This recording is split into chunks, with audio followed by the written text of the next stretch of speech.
अकबर बीरबल की कहानी एक काल्पनिक और असली कहानी भी है।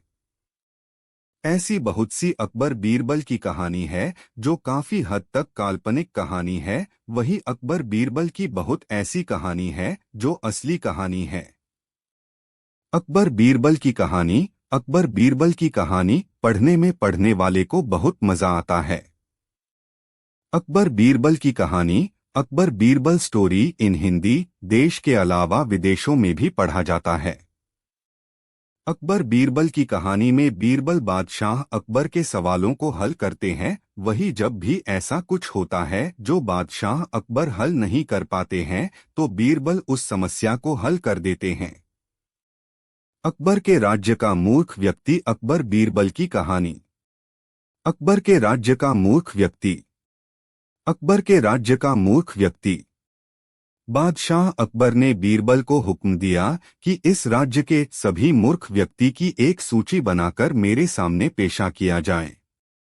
जिस दिन बादशाह अकबर ने यह हुक्म दिया उस दिन ही बादशाह से दूसरे देश से एक व्यापारी मिलने आया। उस व्यापारी के पास कुछ अरबी घोड़े थे। बादशाह को अरबी घोड़े बहुत ही पसंद थे और वह व्यापारी अरबी घोड़ा बेचने ही आया था। बादशाह ने उस व्यापारी से वैसे ही 100 से ज्यादा अरबी घोड़ों की मांग किया। व्यापारी इस पर बहुत खुश हुआ और 100 का दाम लेकर बादशाह को कहा कि आपके पास कुछ समय में ही 100 अरबी घोड़े आ जाएंगे। उसके बाद वह व्यापारी बादशाह से विदा लेकर चला गया। कुछ ही दिनों में बीरबल ने राज्य के सबसे मूर्ख व्यक्ति के सूची को तैयार कर लिया। सूची को तैयार करने के बाद बीरबल ने उस सूची को बादशाह अकबर के सामने पेश किया। उस सूची में बादशाह अकबर का नाम सबसे ऊपर था। अपना नाम सबसे ऊपर देख बादशाह ने बीरबल से इसका कारण पूछा। बीरबल ने बताया, बादशाह, आपने उस दिन 100 अरबी घोड़े के लिए उस व्यापारी को पूरा दाम दिया, लेकिन आप उस व्यक्ति को न तो जानते हैं और न ही आपने उसके बारे में जानने की कोशिश किया। अब वह व्यक्ति आपके पास कभी आने वाला नहीं है और न ही आपको 100 अरबी घोड़ा मिलने वाला है। इस कारण आपका नाम मूर्ख सूची से सबसे ऊपर है। बीरबल के यह बात सुनकर बादशाह अकबर को अपने गलती का एहसास हुआ। उन्होंने ऐसी गलती न करने को तय कर लिया। फिर बादशाह अकबर ने बीरबल से कहा, यदि वह व्यापारी घोड़े लेकर आ गए तो क्या होगा? बीरबल ने कहा, ऐसा होने पर आपका नाम इस सूची से हटा दिया जाएगा। यह जवाब सुनकर बादशाह अकबर के साथ दरबार में मौजूद सभी हंसाने लगे। यह भी पढ़े मोरल स्टोरीज इन हिंदी। बादशाह अकबर के सपने का मतलब। बादशाह अकबर के सपने का मतलब। बादशाह अकबर के सपने का मतलब। एक दिन की बात है। राजा अकबर ने एक सपना देखा। सपने में राजा ने देखा कि उनके मुंह के सभी दांत टूट चुके हैं, बस आगे 2 दांत ही बचे हैं। उसके दांत टूटने के कारण उसका चेहरा काफी बेकार हो गया। इस सपने के मतलब को जानने के लिए राजा अकबर ने राज्य और देश के बड़े से बड़े ज्योतिष को बुलाया जो इस सपने का मतलब बता सके। एक ज्योतिष ने राजा अकबर से कहा, आपके सपने का मतलब काफी बेकार है। आपके सभी लोग आपके पहले ही मर जाएंगे। सबके मरने के बाद आप मरेंगे। यह सुनकर राजा अकबर को बहुत ज्यादा गुस्सा आ गया। राजा ने उस ज्योतिष को जाने से मारने का आदेश दे दिया। यह आदेश सुनकर बीरबल खड़े हुए और बोले, बादशाह, मैं आपके सपने का मतलब बताना चाहता हूँ। राजा अकबर ने कहा, इज्जत है। बीरबल ने कहा, आपके सपने का मतलब है कि आपकी उम्र दूसरे से सबसे ज्यादा है। आप काफी लंबे समय तक जीवन जीने के लायक है। सपने का यह मतलब सुनकर राजा अकबर बहुत खुश हुए और बीरबल से कहा, तुम क्या मांगते हो? मैं तुम्हें हर एक चीज देने के लिए तैयार हूं। बीरबल ने कहा, इस ज्योतिष को न मारा जाए। इसने भी सपने का सही मतलब बताया है, लेकिन इसे सही से बताने नहीं आया है। बीरबल की यह बात सुनकर राजा अकबर बहुत खुश हुए और ज्योतिष को आजाद कर दिया। यह भी पढ़े परी की कहानी। रसोइया का बीरबल से सवाल। अकबर बीरबल स्टोरी। रसोइया का बीरबल से सवाल। रसोइया का बीरबल से सवाल। बादशाह अकबर के दरबार में एक खाना बनाने वाला रसोइया रहता था। वह रसोइया बीरबल को पसंद नहीं करता था। वह बादशाह अकबर के मुंह से बीरबल के तारीफ को सुनकर बहुत ज्यादा गुस्सा करता था। एक दिन जब बादशाह भोजन कर रहे थे तो उस रसोइया ने अकबर ने कहा, बादशाह मैं दरबार में बीरबल से कुछ सवाल पूछना चाहता हूँ। तभी ही मैं बीरबल को बुद्धिमान मान सकता हूँ। इस पर अकबर तैयार हो गए। दरबार लगा। दरबार से सभी लोगों हाजिर हुए। दरबार में रसोइया भी आया और बोला, मैं बीरबल को बुद्धिमान तब ही मानूंगा जब बीरबल मेरे 2 सवाल का जवाब सही दे पाएंगे। अकबर ने कहा, अपने सवाल बीरबल से पूछो। रसोइया ने सवाल पूछना शुरू किया। 1. इस जमीन का केंद्र कहाँ है? 2. आकाश में कितने तारे मौजूद हैं? यह प्रश्न को सुनकर बीरबल मन ही मन हंस दिए। फिर बीरबल ने सवालों का जवाब देना शुरू किया। इस जमीन का केंद्र मेरे पैर के पास है। अगर तुम्हें यकीन न हो तो इस धरती को नाप कर देख लो। अगर यह केंद्र न हुआ तो फिर तुम मुझसे बात करना। तुम्हारे दूसरे सवाल का जवाब है कि जितना तुम्हारे सर में बाल है उतना ही आकाश में तारे हैं। फिर भी तुम्हें यकीन न हो तो पहले अपने सर के बाल को गिन लो, फिर आकाश में मौजूद तारे को गिन लो। एक भी कम ज्यादा नहीं हो सकता है। अपने सवालों का इस प्रकार ने जवाब सुनकर रसोइया कुछ न बोल सका।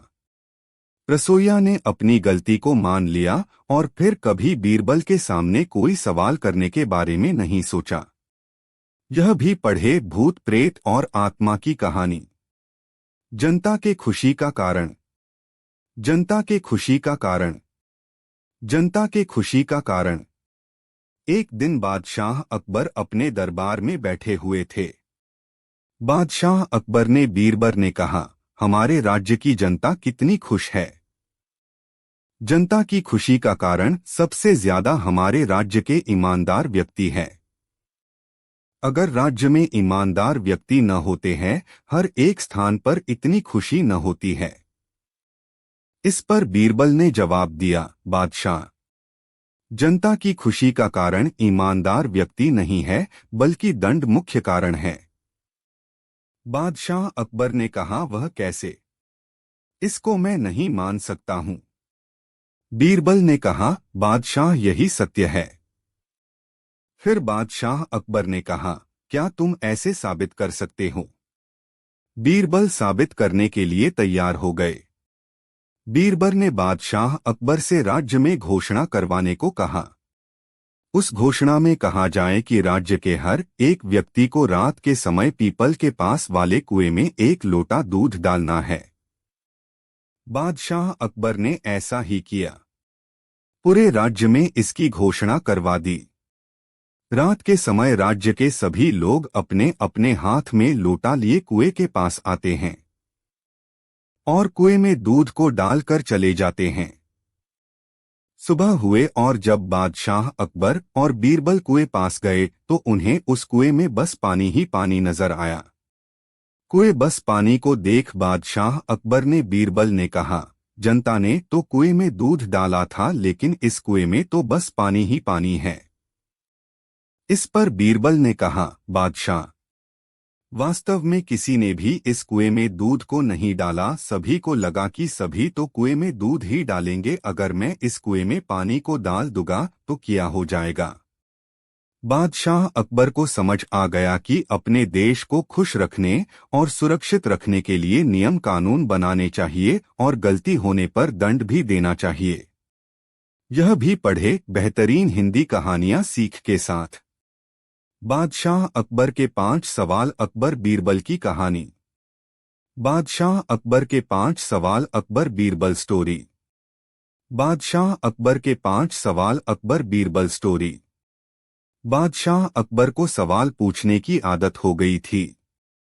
एक बार बादशाह अकबर ने दरबार में बैठे बैठे 5 सवाल को दरबार में मौजूद सभी लोगों से पूछा। बादशाह अकबर के सवाल कुछ इस प्रकार से थे। 1. कौन सा फूल सबसे अच्छा? 2. किसका दूध सबसे अच्छा? 3. कौन सा मिठास सबसे अच्छा? 4. कौन सा पत्ता सबसे अच्छा? 5. कौन राजा सबसे अच्छा? बादशाह अकबर के यह सवाल सुनने के बाद दरबार में मौजूद बहुत से लोगों ने अपना अपना जवाब बताया। कोई किसी फूल को अच्छा बताता तो कोई किसी जानवर का दूध सबसे अच्छा बताता तो वही कोई सबसे अच्छा पत्ता आम के तो नीम के पत्ते को सही बता। जब इतने से काम नहीं चला तो वह बादशाह अकबर को सबसे अच्छा राजा बताने लगे।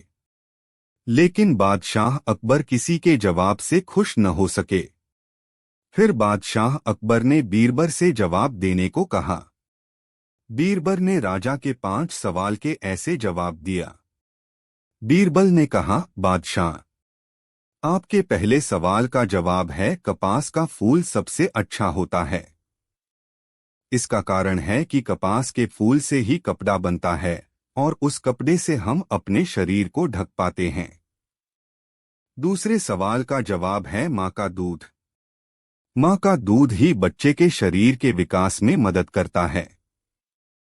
आपके तीसरे सवाल का जवाब है वाणी। वाणी से मीठा कुछ भी नहीं हो सकता है। वाणी दुश्मन को दोस्त बना सकती है। चौथे सवाल का जवाब है पान का पत्ता। पान का पाता है जिसे इंसान अपने मुंह से चबाता है और पान इंसान के मुंह के शोभा को बढ़ा देता है। आपके आखिरी सवाल का जवाब है इंद्र सबसे अच्छे और श्रेष्ठ राजा है।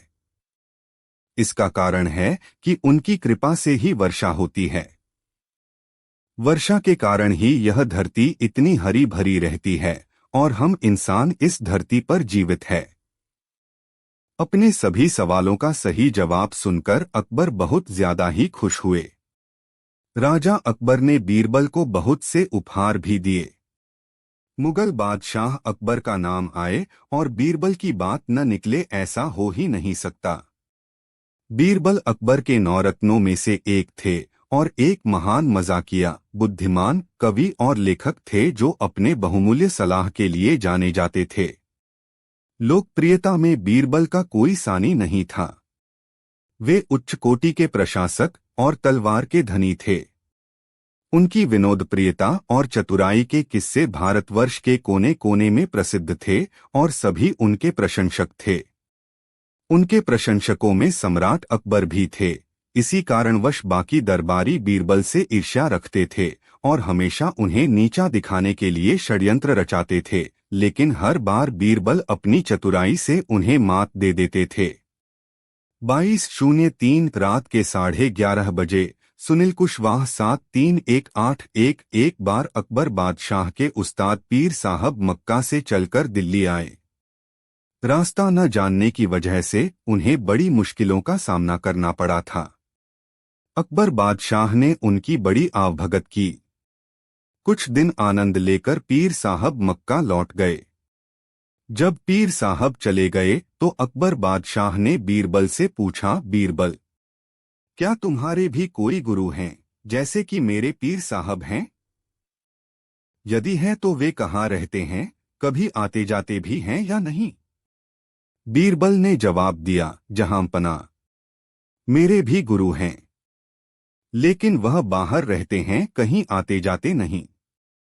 हाल ही मैंने सुना है कि मेरे गुरुदेव किसी को कुछ बताते भी नहीं और कभी किसी से एक पैसा भी नहीं लेते। रुपये पैसे का उन्हें लोभ नहीं है। यह सुनकर बीरबल के गुरु के प्रति अकबर बादशाह के मन में श्रद्धा उत्पन्न हुई और उन्होंने बीरबल से अपने गुरु से मिलवाने का आग्रह किया। अकबर बादशाह से बातें करके जब बीरबल रास्ते में आए तो उन्होंने देखा कि लकड़ी बेचने वाले एक बूढ़े ने परिश्रम करके लकड़ियों का एक गट्ठर बांधा हुआ है। वह सुबह से शाम तक इधर उधर भटका, पर किसी ने भी उसे उचित मूल्य देकर वह गठटर नहीं खरीदा। लाचार होकर बूढ़ा लकड़हारा गठटर अपने घर वापस लिए जा रहा था। पहले तो बीरबल ने उस लकड़ी बेचने वाले से लकड़ियों के उस गट्टर का मूल्य पूछा, फिर उसे अपने घर ले गए और उससे बोले, मालूम होता है कि तुम समय के कुचरक में फंसकर इस दीन अवस्था में पहुंचे हो। बीरबल ने उसे अच्छे साफ सुथरे वस्त्रों और काली जटा इत्यादि से युक्त ब्राह्मण साधु बना दिया। उसके हाथ में रुद्राक्ष की माला दे दी। फिर एक बड़े मंदिर के पीछे मृगचर्म के आसन पर बैठाकर उससे बोला, तुमसे मिलने बड़े बड़े अमीर उमराव आएंगे, पर उनसे तुम बिल्कुल मत बोलना। तुम्हें कितनी ही बहुमूल्य वस्तुएं वे क्यों न दिखाएं, पर तुम उनकी तरफ आंख भी मत उठाना। तुमसे जो कुछ भी पूछें उसका जवाब मत देना। बस अपने ध्यान में रहना और सिर्फ माला फेरते रहना। ध्यान रहे, यदि इसके अलावा तुमने कोई भी हरकत की तो तुम्हारी खैर नहीं, क्योंकि मैं तुम्हारी हरकतों को देखता रहूंगा। बूढ़े लकड़हारे ने बीरबल की बातों को स्वीकार कर लिया। जब बीरबल को यकीन हो गया कि वह भली भांति स्वांग कर सकता है, तब वह अकबर बादशाह के पास दरबार में गए। दरबार में उस समय सभी दरबारी उपस्थित थे। बीरबल ने अकबर बादशाह को अपने गुरु के आने की शुभ सूचना दी और कहा, पहले तो गुरुदेव ने दर्शन देने से इनकार किया, पर मेरे खुशामद करने पर वह पधारे हैं और मंदिर के पिछले हिस्से में आसन जमाए हुए हैं। उन्होंने आप लोगों को दर्शन देना भी स्वीकार कर लिया है, लेकिन मुझे साथ आने को मना कर दिया है। यदि मैं हट करके जाऊंगा तो हो सकता है वह मुझे शाप दे दें। अतः आप और लोगों के साथ उनके दर्शन करने के लिए जा सकते हैं। बीरबल को छोड़कर अकबर बादशाह के साथ सभी दरबारी गुरुदेव के दर्शन करने के लिए गए। अकबर बादशाह ने गुरुदेव के सामने जाकर सादर मस्तक झुकाया। फिर बैठकर उनसे पूछा, गुरुजी, अपना निवास स्थान तथा शुभ नाम इस दास को भी बताने की कृपा करें। गुरुदेव भी किसी ऐसे वैसे के चेले नहीं थे। अकबर बादशाह की बातें सुनी अनसुनी करके वह अपने ध्यान में ही रहे। अकबर बादशाह फिर बोले, भगवन, मैं सारे हिंदुस्तान का बादशाह हूँ और आपकी प्रत्येक इच्छा पूर्ण करने में समर्थ हूँ। आप कृपा करके एक बार मेरी ओर नजर उठाकर देख लें तो मैं आपको धन्य समझूंगा। इस पर भी जब गुरुदेव ने ध्यान नहीं दिया तो अकबर बादशाह ने 10,000 रुपये मूल्य का कड़ा, जिसे वह स्वयं पहने हुए थे, हाथ से उतारकर गुरुदेव के चरणों में यह सोचकर रख दिया कि लालच में शायद कुछ आशीर्वाद देकर इस बहुमूल्य कड़े को स्वीकार कर लें। परंतु जब कुछ नतीजा न निकला तो निराश होकर अकबर बादशाह वहां से उठ खड़े हुए और बोले, जो आदमी अतिथि के साथ ऐसा व्यवहार करे उस कठोर हृदय से बातें करना भी मूर्खता है। अकबर बादशाह को क्या पता था कि ऐसे मूर्ख से सामना होगा। उन्होंने वह कड़ा बीरबल के यहाँ भिजवा दिया, क्योंकि दान की वस्तु बादशाह के महल में कैसे आ सकती थी। अगले दिन गुरुदेव का सारा हाल सुनाकर अकबर बादशाह ने बीरबल से पूछा, मूर्ख मिले तो क्या करना चाहिए। बीरबल बोले, उस समय चुप रहना ही अच्छा है। बीरबल के इस जवाब से अकबर बादशाह की रही सही मर्यादा पर भी पानी पड़ गया। उनका विचार था कि ऐसी बात कहकर वह बीरबल के गुरु को मूर्ख साबित करेंगे, पर उल्टे खुद मूर्ख बने। अकबर बादशाह को चुप देखकर बीरबल बोले, जब मैंने पहले ही उनका स्वभाव आपको बता दिया था कि उन्हें रुपए पैसे का लालच नहीं है, कभी किसी के दरवाजे पर वह नहीं जाते और मेरे कहने पर बड़ी मुश्किल से तो वह मिलने को राजी हुए थे, फिर आपने उन्हें लालच क्यों दिया। आपने अपशब्द कहकर गुरु का अपमान किया है। आपको धन दौलत का घमंड है, इसलिए वह आपसे नहीं बोले। बीरबल की बात सुनकर अकबर बहुत लज्जित हुए। सबसे बड़ी गर्ज अकबर बादशाह विनोदी स्वभाव के थे। उन्हें पहेलियां बुझाने का बड़ा शौक था। उनके दरबार में एक से बढ़कर एक विद्वान और बुद्धिमान भी थे, लेकिन अकबर की अधिकतर पहेलियों का उत्तर बीरबल ही देते थे। यूं कहिए कि बीरबल ही अकबर की पहेलियों का उत्तर दे पाते थे, इसलिए अकबर बादशाह उनसे प्रसन्न रहते थे। एक दिन की बात है कि बीरबल दरबार में उपस्थित नहीं थे। बीरबल की अनुपस्थिति में दूसरे सभासद बीरबल के विषय में अकबर के कान भर रहे थे, उनकी तरह तरह से बुराई कर रहे थे। अकबर बादशाह को यह सब अच्छा नहीं लगा। कारण था कि वे बीरबल को बहुत चाहते थे, उन्हें दिल से प्यार करते थे। आठ बादशाह ने अपने सभासदों से कहा, तुम लोग ख्वामख्वाह बीरबल की बुराइयां कर रहे हो। वास्तव में बीरबल तुम लोगों से कहीं अधिक चतुर व बुद्धिमान हैं। अकबर के ऐसा होने पर वे लोग कहने लगे, बादशाह सलामत। आप वास्तव में बीरबल को बहुत चाहते हैं, हम लोगों से ज्यादा प्यार करते हैं। इस तरह से आपने एक हिंदू को सिर चढ़ा रखा है। 10 दिन जब सभा समाप्त होने का समय आया तो अकबर बादशाह ने अपने उन 4 सभासदों से कहा, देखो आज बीरबल तो यहाँ नहीं, मुझे अपने एक सवाल का जवाब चाहिए। तुम चारों मेरे प्रश्न का उत्तर दो और यदि तुम लोगों ने मेरे प्रश्न का सही उत्तर नहीं दिया तो मैं तुम चारों को फांसी पर चढ़वा दूंगा। बादशाह की बात सुनकर वे चारों घबरा उठे। उनमें से एक ने हिम्मत करके कहा, प्रश्न पूछिए बादशाह सलामत। बादशाह ने पूछा, संसार में सबसे बड़ी चीज क्या है? अकबर का प्रश्न सुनकर चारों चुप। उनको समझ में सवाल का उत्तर नहीं आया। कुछ देर बाद उनमें से एक ने कहा, खुदा की खुदाई सबसे बड़ी है। दूसरे ने कहा, बादशाह सलामत की सल्तनत बड़ी है। उनके बेतुके उत्तर सुनकर बादशाह ने कहा, अच्छी तरह सोच समझकर उत्तर दो, वरना मैं कह चुका हूं कि तुम लोगों को फांसी लगवा दूंगा।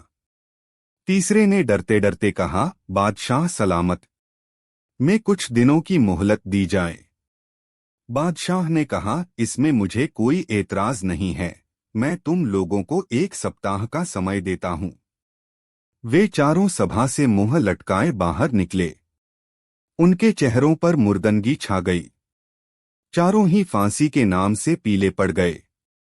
6 दिन बीत गए लेकिन उन्हें कोई उत्तर न सूझ सका। तब उन चारों ने आपस में सलाह की कि इस प्रश्न का उत्तर केवल बीरबल ही बता सकता है। इस परेशानी से हमें वही उबार सकता है। यह निश्चय करके वे चारों बीरबल के पास पहुंचे गए। उन्होंने बीरबल को पूरी घटना कह सुनाई और हाथ जोड़कर उनसे विनती की कि वह उनके प्रश्न का उत्तर बता दें। बीरबल ने उनका प्रश्न सुनकर मुस्कुराकर कहा, मैं तुम्हारे प्रश्न का उत्तर दूंगा, लेकिन मेरी एक शर्त है। आप एक शर्त की बात करते हैं, हमें आपकी 1000 शर्तें मंजूर हैं। बताइए क्या शर्त है? तब बीरबल ने उनको अपनी शर्त बताते हुए कहा, तुम चारों अपने कंधों पर मेरी चारपाई रखकर सभा महल तक ले चलोगे। इसके साथ ही तुम में से एक मेरा हुक्का पकड़ेगा, जिसे मैं पीता हुआ चलूंगा। एक मेरी जूतियां लेकर चलेगा। अगर अन्य किसी समय पर बीरबल उनको यह सब करने के लिए कहते तो शायद वे ऐसा कभी न करते। लेकिन अब जब उन्हें फांसी लगने का डर था तो वे तुरंत ही उनकी बात मानने को तैयार हो गए। उन्होंने वैसा ही किया।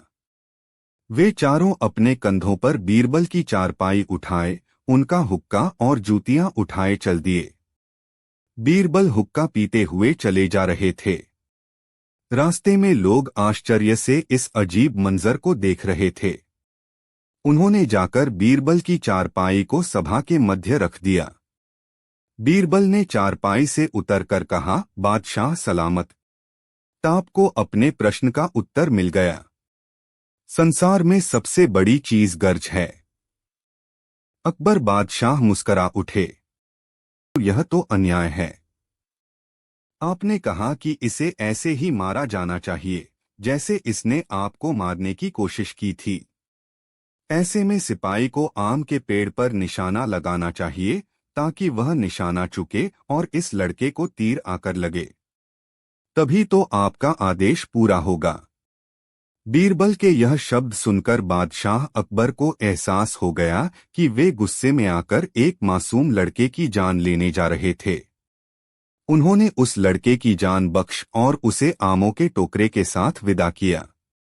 उस दिन बादशाह अकबर ने बीरबल से अकेले में बात करते हुए धन्यवाद दिया और बोले, बीरबल तुम उन चापलूसों में से नहीं हो जो मेरी हाँ में हाँ मिलाते हैं।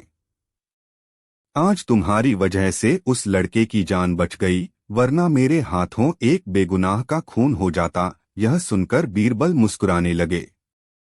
बहुत दिन बीत गए। महेश दास भट्ट प्राय बादशाह अकबर द्वारा दी गई सान श्री अंगूठी को उलट पलट कर देखा करता था। वो अंगूठी अत्यंत मूल्यक थी। उसे अच्छी तरह याद था कि बादशाह अकबर ने उसे अंगूठी की निशानी दिखाकर कभी मिलने के लिए कहा था। महेश दास भट्ट पहले कभी राजधानी नहीं गया था और न ही वह वहां किसी को जानता था। परंतु एक दिन महेश दास भट्ट ने निश्चय कर लिया कि वह बादशाह अकबर से मिलने जाएगा।